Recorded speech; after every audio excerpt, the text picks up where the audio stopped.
ಇತ್ತೀಚೆಗೆ ನಟ ಕಿಶನ್ ಅವರ ಒಂದು ವಿಡಿಯೋ ಸೋಷಿಯಲ್ ಮೀಡಿಯಾದಲ್ಲಿ ಸಿಕ್ಕಾಪಟ್ಟೆ ವೈರಲ್ ಆಗ್ತಾ ಇತ್ತು. ಈಗ ಮಾಡಿರುವಂತಹ ತಪ್ಪಿಗೆ ಕೊನೆಗೂ ಕೂಡ ಕ್ಷಮೆ ಕೇಳಿದ್ದಾರೆ ನಟ ಕಿಶನ್.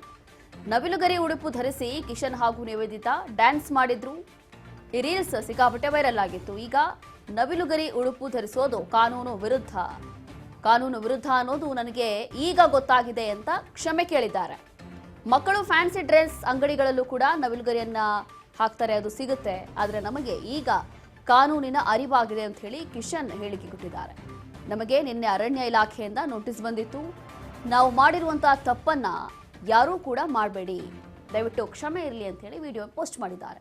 ವನ್ಯಜೀವಿ ಸಂರಕ್ಷಣಾ ಕಾಯ್ದೆಯ ಬಗ್ಗೆ ತಿಳಿಸಿದ್ದಕ್ಕೆ ಧನ್ಯವಾದವನ್ನ ತಿಳಿಸಿದ್ದಾರೆ. ಎಲ್ಲರಿಗೂ ನಮಸ್ಕಾರ. ಪೀಕಾಕ್ ಡ್ಯಾನ್ಸ್ ನಿನ್ನೆಯಿಂದ ಸಾಕಷ್ಟು ಡಿಸ್ಕಷನ್ ಎಲ್ಲ ಕಡೆ ಆಗ್ತಿದೆ.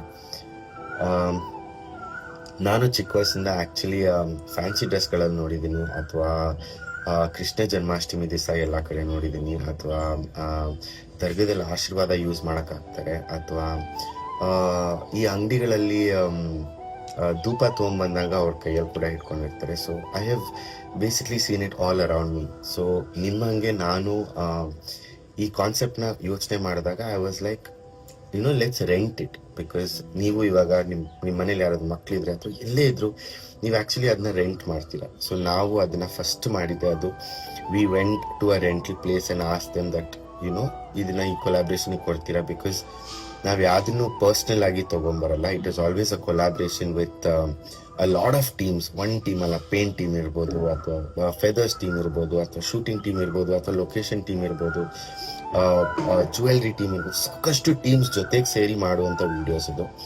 ಸೊ ಎಸ್, ನಿಮ್ಮಂಗೆ ನಾನು ರೆಂಟ್ ಮಾಡಿದ್ದು, ಹಾಗಂತ ನಾನು ಮಾಡಿದ್ದು ಸರಿ ಅಂತಲೂ ನಾನು ಹೇಳ್ತಾ ಇಲ್ಲ. Because as per wildlife 1972 act ಆ್ಯನಿಮಲ್ಸ್ನ ಪ್ರಿಸರ್ವ್ ಮಾಡೋದು ತುಂಬಾ ಮುಖ್ಯ ಆಗುತ್ತೆ. ಸೊ ನಿನ್ನೆ ನಮಗೆ ಈ ನೋಟಿಸ್ ಬಂದಾಗ the whole team in the office has really helped us and really been sweet to us. Thank you so much, Manoj sir. Namge idna bits helidike that what can be the impact of it, and me being an influencer, I don't want to ತಪ್ಪಾಗಿ ಏನಾದರೂ ಹಾಕಿ ಅಥವಾ to be known for the wrong reasons ನನಗೆ ಇಷ್ಟ ಇಲ್ಲ. So hi, ಎಲ್ಲರಿಗೂ ನಮಸ್ಕಾರ. Peacock dance ಹೀಗೆ ಇದೀಗ ನಟ ಕಿಶನ್ ಒಂದು ಸ್ಪಷ್ಟನೆಯನ್ನ ಕೊಟ್ಟಿದ್ದಾರೆ. ಸ್ಪಷ್ಟನೆ ಕೊಟ್ಟು ಅದರ ಜೊತೆಗೆ ಕ್ಷಮೆ ಕೇಳಿದ್ದಾರೆ. ಅರಣ್ಯ ಇಲಾಖೆಯಿಂದ, ಫಾರೆಸ್ಟ್ ಡಿಪಾರ್ಟ್ಮೆಂಟ್ ಇಂದ ನನಗೆ ನೋಟಿಸ್ ಬಂದ ನಂತರ ಇದ್ರ ಬಗ್ಗೆ ಅರಿವಾಗಿದೆ. ಅದ್ರ ಹೊರತಾಗಿ ಎಲ್ಲವೂ ಕೂಡ ಗೊತ್ತಿದ್ದು ಮಾಡಿದ್ದೀನಿ ಅನ್ನೋ ಥರ ಏನೂ ಇಲ್ಲ. ಇನ್ನು ನೀವು ಕೂಡ ಈ ತಪ್ಪನ್ನು ಮಾಡಬೇಡಿ. ಆ್ಯಸ್ ಯೂಶುವಲ್ ಮಕ್ಕಳು ಕಾಸ್ಟ್ಯೂಮ್, ಫ್ಯಾನ್ಸಿ ಡ್ರೆಸ್ಸು ಇದೆಲ್ಲವೂ ಕೂಡ ಹೇಗೆ ಖರೀದಿ ಮಾಡ್ತಾರೋ ಅದರಂತೆ ನಾನು ಕೂಡ ತಗೊಂಡು ಒಂದು ರೀಲ್ಸನ್ನು ಮಾಡಿದ್ವಿ ಅಷ್ಟೇ. ಅದ್ರ ಹೊರತಾಗಿ ಬೇರೆ ಏನು ಉದ್ದೇಶ ಇಲ್ಲ. ಹಾಗಾಗಿ ದಯವಿಟ್ಟು ಕ್ಷಮೆ ಇರಲಿ ಅಂತ ಹೇಳಿ ನಟ ಕಿಶನ್ ಈಗ ಕ್ಷಮೆ ಕೇಳಿದ್ದಾರೆ. ಸೋಷಿಯಲ್ ಮೀಡಿಯಾದಲ್ಲಿ ಈ ವಿಡಿಯೋ ಕೂಡ ಪೋಸ್ಟ್ ಮಾಡಿದ್ದಾರೆ. ಇತ್ತೀಚೆಗೆ ಗಮನಿಸ್ತಾ ಇದ್ವಿ, ನಿವೇದಿತಾ ಗೌಡ ಮತ್ತೆ ಕಿಶನ್ ವಿಡಿಯೋ ಒಂದು ವೈರಲ್ ಆಗ್ತಾ ಇತ್ತು. ಮತ್ತಷ್ಟು ಡೀಟೇಲ್ಸ್ ಕೊಡ್ತಾರೆ ನಮ್ಮ ಪ್ರತಿನಿಧಿ ಧನು. ಈಗ ನವಿಲುಗಿರಿ ಅಥವಾ ಒಂದು ಬಳಸಬಾರ್ದು, ಅಥವಾ ಕೆಲವೊಂದು ಪ್ರಾಣಿಗಳ ವಿಚಾರದಲ್ಲಿ ಕೆಲವೊಂದು ಅದು ಬಳಸಬಾರ್ದು ಅನ್ನುವಂಥದ್ದು ಇದು ಕಾನೂನಿನಲ್ಲಿ ಅವಕಾಶ ಇದೆ, ಕೆಲವೊಂದಕ್ಕೆ ಇಲ್ಲ ಅನ್ನುವಂಥದ್ದು ಎಲ್ಲರಿಗೂ ಗೊತ್ತಿರುವಂಥ ವಿಚಾರ. ಆದರೆ ಈಗ ಕಿಶನ್ ಹೇಳ್ತಾ ಇರೋವಂಥದ್ದು ನನಗೆ ಗೊತ್ತೇ ಇಲ್ಲ ಅಂತ ಹೇಳ್ತಾ ಇದ್ದಾರೆ. ಈಗ ಗೊತ್ತಾಗಿದೆ, ಈಗ ಅರಿವಾಗಿದೆ ಅಂತ. ಇದು ನಿಜ ಸತ್ಯನಾ ಇದು ಅಂತ ಅನಿಸ್ತಾ ಇದೆ. ಎಸ್ ರೋಷಿಣಿ, ಏನಂದ್ರೆ ಈಗ ಒಂದು ರೀಲ್ಸ್ ಅನ್ನ ಮಾಡಿದ್ರು ಕಿಶನ್ ಹಾಗೂ ನಿವೇದಿತಾ ಗೌಡ.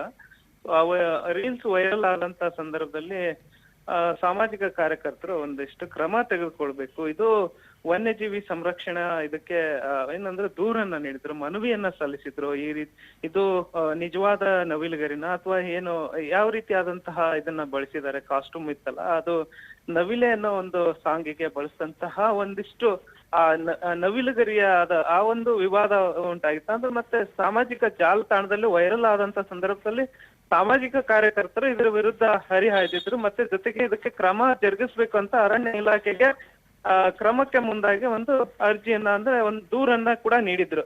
ಸೊ ಈ ಹಿನ್ನೆಲೆಯಲ್ಲಿ ಈಗ ಅರಣ್ಯ ಇಲಾಖೆ ನೋಟಿಸ್ ಅನ್ನ ನೀಡಿತ್ತು ಕಿಶನ್ ಅವ್ರಿಗೆ. ಅದಾದ ಬಳಿಕ ಈಗ ಕಿಶನ್ ಅವರು ಈ ಒಂದು ವಿಚಾರಕ್ಕೆ ಸಂಬಂಧಪಟ್ಟಂತೆ ಈಗ ಕ್ಷಮೆಯನ್ನ ಯಾಚಿಸಿದ್ದಾರೆ. ಯಾಕಂದ್ರೆ ಅದು ನಾವಾಗೆ ನೇರವಾಗಿ ಅದನ್ನ ಪ್ರಾಣಿಯ ನವಿಲು ಗರಿಗಳನ್ನ ಅಥವಾ ಅದು ಪಕ್ಷಿಯ ನವಿಲು ಗರಿಗಳನ್ನ ನಾವು ತೆಗೆದುಕೊಂಡು ಬಂದು ಅದನ್ನ ರೀಲ್ಸ್ಗೆ ಬಳಸಿಲ್ಲ. ಬದಲಾಗಿ ಕೊಲಾಬ್ರೇಷನ್ ಅಂತ ಇರುತ್ತೆ, ಅಂದ್ರೆ ಕಾಸ್ಟ್ಯೂಮ್ ಪರ್ಚೇಸ್ ಅಂತ ಮಾಡ್ತೇವೆ. ಸೊ ಆ ರೀತಿ ಮಟ್ಟದಲ್ಲಿ ಅಂದ್ರೆ 2-3 ಕಡೆ ನಾವು ಅದನ್ನ ತೆಗೆದುಕೊಂಡು ಬಂದು ಆ ಒಂದು ರೀಲ್ಸ್ ಮಾಡೋದಕ್ಕೆ ಬಳಸಿದ್ವಿ ಅನ್ನೋ ಒಂದು ನಿಟ್ಟಿನಲ್ಲಿ, ಜೊತೆಗೆ ಈ ವನ್ಯ ಜೀವಿ ಸಂರಕ್ಷಣಾ ಕಾಯ್ದೆ ಅಡಿಯಲ್ಲಿ ಇದು ಕಾನೂನು ಬಾಹಿರ ಅನ್ನೋದು ನಮ್ಗೆ ಅರಿವಿರ್ಲಿಲ್ಲ. ಸೊ ಹಾಗಾಗಿ ನಾವು ಇದನ್ನ ಬಳಸಿದ್ವಿ. ಇನ್ನು ಮುಂದೆ ಆದ್ರೂ ಅದನ್ನ ಈಗ ಅರಿತುಕೊಂಡಿದೀವಿ. ಇದನ್ನ ಈ ಮುಂದಿನ ದಿನದಲ್ಲಿ ಬಳಸೋದಿಲ್ಲ. ಅಂದ್ರೆ ಇದರಿಂದ ಕೆಲವರಿಗೆ ಕಾನೂನಿನ ಪಾಠ ಆಗಿದೆ, ಮತ್ತೆ ವನ್ಯಜೀವಿ ಸಂರಕ್ಷಣೆಗೆ ಕಾಯ್ದೆ ಏನಿದೆ ಆ ಕಾಯ್ದೆಯನ್ನ ಉಲ್ಲಂಘನೆ ಆಗದಂತೆ ಮುಂದಿನ ದಿನದಲ್ಲಿ ನೋಡ್ಕೊಳ್ತೀವಿ ಅನ್ನೋ ನಿಟ್ಟಿನಲ್ಲಿ ಈಗ ಒಂದು ರೀತಿಯಾದಂತ ನಮ್ಮಿಂದ ತಪ್ಪಾಗಿದೆ ಅನ್ನೋ ಒಂದು ನಿಟ್ಟಿನಲ್ಲಿ ಈಗ ಕ್ಷಮೆ ಯಾಚನೆಯನ್ನ ಮಾಡಿರ್ತಕ್ಕಂಥದ್ದು ಕಿಶನ್. ಅದು ಬಳಸಿರೋದು ನಿಜವಾದ ಮತ್ತೆ ಅಂದ್ರೆ ಸಾಕಷ್ಟು ಕಡೆ ಈಗ ಅಂದ್ರೆ ಫ್ಯಾನ್ಸಿ ಡ್ರೆಸ್ ಮತ್ತೆ ಈ ಒಂದು ಇದರಲ್ಲಿ ನವಿಲು ಗರಿಗಳು ಸಿಗುತ್ತೆ. ಅದೇ ರೀತಿಯಾದಂತಹ ಈಗ ನಾವು ಒಂದು ಫ್ಯಾನ್ಸಿ ಡ್ರೆಸ್ ಅನ್ನ ತೆಗೆದುಕೊಂಡು ಬಂದಂತ ಸಂದರ್ಭದಲ್ಲಿ ಅಲ್ಲೂ ಕೂಡ ಈ ರೀತಿಯಾದಂತಹ ನವಿಲು ಗರಿಗಳು ಸಿಗುತ್ತೆ ಅನ್ನೋ ಒಂದು ಮಟ್ಟದಲ್ಲಿ, ಜೊತೆಗೆ ಹಾಗೆ ಸಿಗುತ್ತೆ ಅನ್ನೋ ಒಂದು ಮಾತ್ರಕ್ಕೆ ಅದನ್ನ ನಾವು ಬಳಸೋದು ಒಂದು ಕಾನೂನು ಬಾಹಿರ ಆಗುತ್ತೆ ಅನ್ನೋದು ಕೂಡ ನಮ್ಮ ಅರಿವು ಇರ್ಲಿಲ್ಲ. ಅದನ್ನ ಬಳಸಿದ್ದೇವೆ. ಆದ್ರಿಂದ ಅದಕ್ಕೆ ಕ್ಷಮೆ ಯಾಚಿಸ್ತೇನೆ ಅನ್ನೋ ಒಂದು ವಿಡಿಯೋ ಮೂಲಕ ಕ್ಷಮೆಯನ್ನ ಕೇಳಿರ್ತಕ್ಕಂಥದ್ದು ರೋಶ್ನಿ. ಓಕೆ, ಥ್ಯಾಂಕ್ ಯು ಧನು ನಿಮ್ಮೆಲ್ಲ ಡೀಟೇಲ್ಸ್ಗಾಗಿ.